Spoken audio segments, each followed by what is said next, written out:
دوستو ذرا ایک لمحے کے لیے سوچو، اگر ایک صبح تمہیں خبریں دیکھنے کو ملیں اور وہاں یہ جملہ سنو کہ غزہ میں پہلی بار مکمل خاموشی چھا گئی ہے تو کیسا لگے گا آپ کو؟ نہ کوئی دھماکہ، نہ کوئی فائرنگ. تم یقین کرو گے؟ شاید نہیں کرو گے، کیونکہ برسوں سے ہم نے صرف خون، دھواں اور چیخیں دیکھی ہیں. لیکن اب لگتا ہے وہ دن شاید واقعی قریب ہے، کیونکہ ایک بہت بڑی تاریخی پیش رفت ہوئی ہے. اسرائیل اور حماس کے درمیان امن منصوبے کے پہلے مرحلے پر باقاعدہ دستخط ہو چکے ہیں، اور یہ وہ لمحہ ہے جو کبھی کسی نے سوچا بھی نہیں تھا. دو ایسی قوتیں جو ایک دوسرے کے وجود کو تسلیم کرنے سے انکاری تھیں، اب ایک میز پر بیٹھی ہوئی ہیں، بات کی اور ایک کمپرومائز کیا. یہ معجزہ کسی ایک دن میں نہیں ہوا. بتایا جا رہا کہ کئی ماہ کی خاموش سفارتکاری، خفیہ ملاقاتیں اور بین الاقوامی دباؤ کے بعد یہ معاہدہ ممکن ہوا ہے. امریکی سابق صدر ڈونلڈ ٹرمپ نے ایک پیغام میں کہا کہ یہ صرف ایک معاہدہ نہیں بلکہ امن کی پہلی کرن ہے. جلد ہی قیدیوں اور یرغمالیوں کی رہائی شروع ہو گئی، اور یہ جنگ بندی کے سفر کا پہلا قدم ہے. ان کے لہجے میں وہ سیاسی غرور نہیں تھا جو عام طور پر دکھائی دیتا ہے، بلکہ ایک عجیب سی سکونیت تھی، سکون تھا، جیسے وہ خود بھی جانتے ہوں کہ یہ فیصلہ تاریخ بدل سکتا ہے.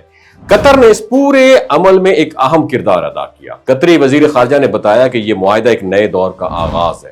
دونوں فریقوں نے پہلی بار ایک دوسرے کے انسانی نقصان کو تسلیم کیا. اب جنگ نہیں، مکالمہ ہوگا. اور ابتدائی مرحلے میں جو نکات پائے گئے ہیں ان میں قیدیوں کا تبادلہ شامل ہے، انسانی امداد کی بحالی ہے اور عارضی جنگ بندی شامل ہے. یہ چھوٹے الفاظ نہیں ناظرین، یہ وہ فیصلے ہیں جو برسوں سے خواب بن کر رہ گئے تھے.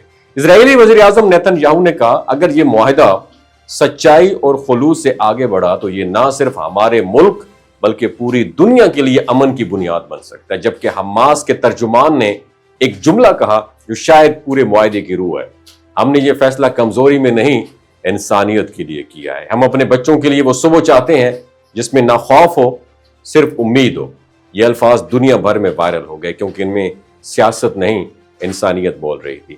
اور عالمی مبصرین کے مطابق اگر یہ معاہدہ کامیابی سے آگے بڑھتا ہے تو صرف اسرائیل اور فلسطین ہی نہیں بلکہ پورا مشرق وسطی ایک نئے دور میں داخل ہو سکتا ہے، جہاں نفرت کے بجائے مکالمہ اور طاقت کے بجائے رحم غالب آ جائے گا.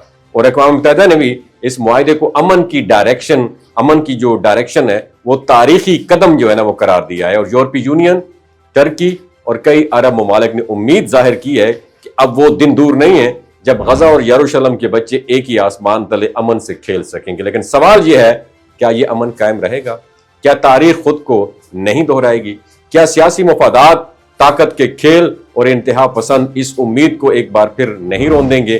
یہ سب کچھ وقت ہی بتائے گا، مگر فی الحال دنیا ایک سانس میں ایک امید کے ساتھ اس لمحے کو دیکھ رہی ہے، کیونکہ برسوں بعد پہلی بار وہاں خون کی نہیں، امید کی خوشبو آئی ہے. اور شاید اگر یہ خواب حقیقت بن جائے تو یہ صرف اسرائیل یا فلسطین کی جیت نہیں ہوگی، یہ انسانیت کی سب سے بڑی جیت ہوگی. تو دوستو، اگر تم بھی چاہتے ہو کہ یہ امن قائم رہے تو دعا کرو کہ یہ سیاہی میں لکھا معاہدہ صرف کاغذ پر نہ رہے بلکہ دلوں میں اتر جائے، کیونکہ جہاں نفرت ختم ہوتی ہے وہاں امن نہیں بلکہ زندگی جنم لیتی ہے. وما علینا الا البلاغ المبین.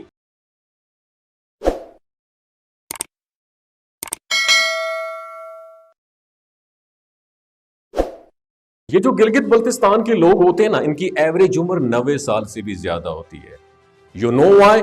کیونکہ یہ لوگ شلجیت استعمال کرتے ہیں. شلجیت کے اندر 85 منرلز ہوتے ہیں. اگر آپ چیزوں کو جلدی بھول جاتے ہیں، مردانہ کمزوری محسوس کرتے ہیں، اولاد جیسی نعمت سے محروم ہیں، اور آپ سپرم کاؤنٹ آپ کے کم ہیں، ٹیسٹوسٹیرون ہارمون امبیلنس ہے، آپ سدا بہار جوان نظر آنا چاہتے ہیں، خون کی کمی کو دور کرنا چاہتے ہیں، ہڈیوں جوڑوں کے دردوں سے نجات حاصل کرنا چاہتے ہیں، موٹاپا کم کرنا چاہتے ہیں، تو ڈاکٹر اسد محمود کی پیور اینڈ نیچرل شلجیت ضرور استعمال کریں. ایک بات آپ نے دماغ کی کھڑکیوں کو کھول کے اپنی سننی ہے، ہمیشہ آرگینک اور قدرتی چیزوں کا استعمال کریں. کیمیکل والے فوڈ سپلیمنٹ خدا رہا استعمال نہیں کرنے. اگر آپ ڈاکٹر اسد محمود کی پیور اینڈ نیچرل شلجیت کو آرڈر کرنا چاہتے ہیں، نیچے دیے گئے نمبر پر واٹس ایپ کریں. 3 باتوں کا خیال رکھنا ہے: ہائی بلڈ پریشر میں مبتلا افراد، خواتین جو پریگننٹ ہیں، اور 15 سے 20 سال کی جو نوجوان نسل ہے جو غیر شادی شدہ ہیں، اپنے سیکشول پاور کو بوسٹ کرنے کے لیے استعمال کرنا چاہتے ہیں تو ڈاکٹر کے ایڈوائس کے بغیر استعمال نہ کریں.